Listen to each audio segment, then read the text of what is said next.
How to do y'all? Tables here.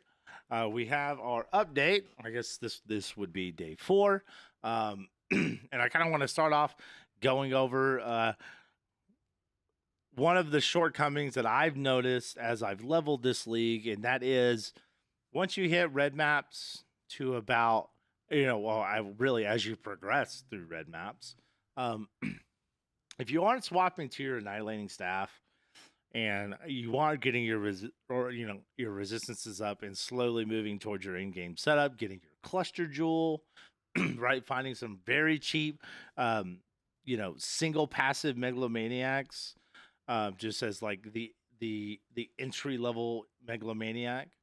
Uh, you're gonna find survivability is going to be an issue. I didn't go 2 gen this league. I went ROG, so I'm kind of lacking on currency. So I'm still using hybrid bases. Preferably, we want full armor bases to really help cap our physical damage reduction. We're not really going to be able to cap it until we're like fully invested in the end game. Now, for reference, I switched to annihilating staff. I'd say probably like T12, T11, pretty much as soon as I hit red maps. A 60% annihilating cost me about 30 chaos. The good news is it really just needs to be 5 linked. If you can get a 6 link, more power to you. The more golems that are linked to Culling Strike, the better. By Thread of Hope, -10 all res was like 25 chaos. My Cluster Jewel, I rolled it myself. A few alterations, some regals. It was very simple. And if anyone needs to be shown how to do that, I can do a short little, maybe I can do like a YouTube short on how to craft that large Cluster Jewel. But it's very simple. And if you want to just buy one, they're also very cheap. Because really, all we're looking for is Primordial Bond, and like if you need a res or a raw stat, you can get that as well added onto the small passives. And then I think my one megalomaniac that I have is about 25 chaos. So we don't really have a ton invested into the build. Just bases that like get our resistances up so we can actually use the annihilating staff, right? Because we're getting negative 60% from the staff and then negative 10% from the cluster jewel, or excuse me, from the Thread of Hope jewel. So it does require a great deal of resistances to be able to get this to work, but it should be more than doable when you reach red maps. It really should be a non-issue. So that's my advice to you.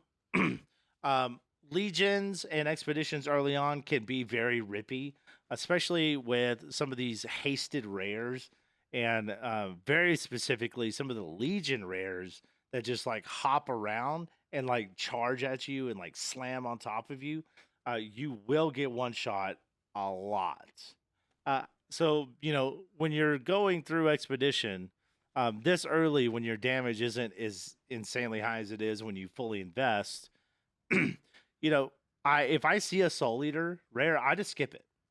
I don't really need it. Skipping one rare is not going to make or break currency for me, and it saves me a lot of headache of not dying all the time. Now, obviously, this changes in the end game. You can juice Expedition and Legion to your heart's content because we are pretty much one-shotting everything in the map, save for Soul Eater and things that are Soul Eater, save for a Soul Eater and things that are resistant to lightning and whatnot. So, but overall, the build has performed pretty much as expected. The clear has been incredible. The single target has been incredible. Progression has been very smooth. Swapping to the Agner Rod of the West is pretty much as soon as we hit maps, really truly carries you all the way to red maps. And then you can finally make that switch. So let's get into the gear. So we're level 89 right now. We're trying to get to 90.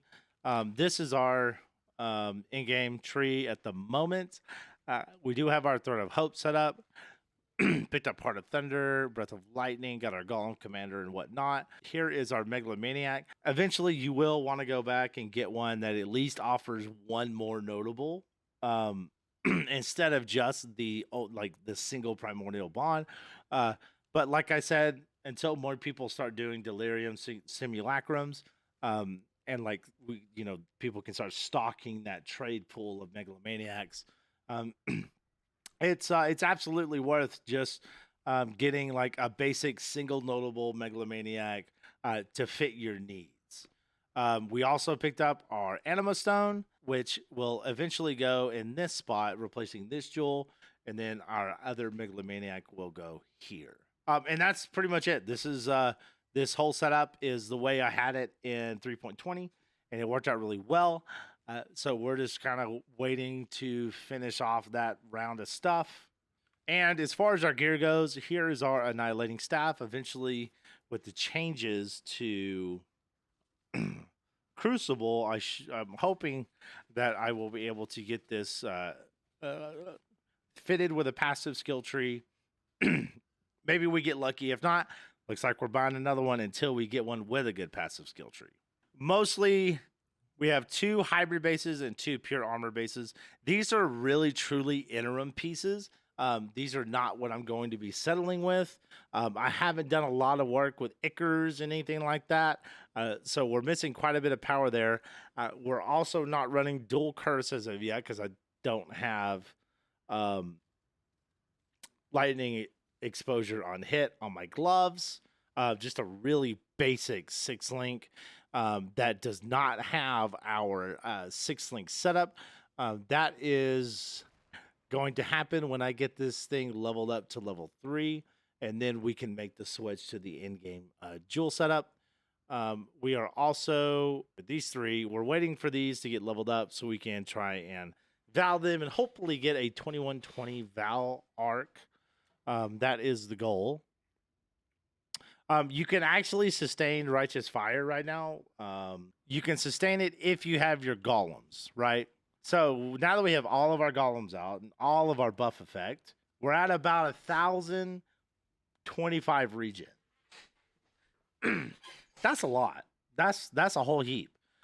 This allows us to just basic sustain Righteous Fire without having to, like without being at the point where we are like fully invested in the end game, right?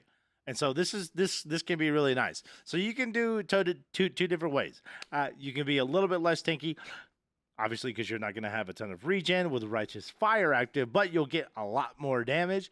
Or you can keep the massive amounts of regen and just run Sigil of Power for really tough rares and or exiles or any kind of unique mob, bosses, whatever. I leave that up to you guys on what feels comfortable. Once we get proper gear set up, the 60% is going to skyrocket, and it will be closer to 90, if not 90% in general. So keep that in mind. Basic belt. This will eventually be a Stygian Vise. Pretty solid Amethyst ring with cast speed, all res. No max life though, but beggars can't be choosers at the moment. Just a dex, just a stat ring with the res and the life that I need. I think I like this. I paid like 15C for. This was like a 20C. I found this. I found that. This was 30 chaos, and this was 10 chaos. I mean, we really might have a total of. Oh, and the Anima Stone was 1.2 divine. So I think all in all, probably about 2.5, 3 divines in the build so far. Nothing too crazy. Galvanic Field, Power Charge on crit, Arcane Surge. We have Arcanist Brand, Assassin's Mark, Wave of Conviction, and Herald of Ice. That should not be there. And this should be 3-linked, which currently it is not because I'm an idiot. So the gear is in a pretty decent spot. I'm having 0 issues clearing T13, T14, and even T16, but sometimes the Legion and the Expeditions and the T16 maps are a little much, and that is partly because, not all my gems are level 2020. I don't have the alternate quality. I don't have the in-game 6-link gem setup. There's a lot of variables that come together on the in-game build that really bring it to fruition. And that's just something that you have to work towards. This is not a build that is just like plug and play. You're done. It's you're in T16. You're farming the hardest content, and like there's like a ramping process that you have to do to get this build online. For me, I kind of enjoy that, but that's it. That's the build so far. We did a lot of upgrades between now and our last video, and hopefully in the next update video in 2 or 3 days, we will have even more to show for ourselves.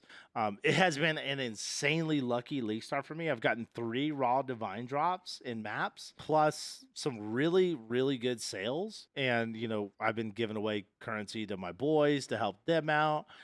And, you know, they help me out with currency. And, you know, we're like, you know, we all try to support each other with what we need.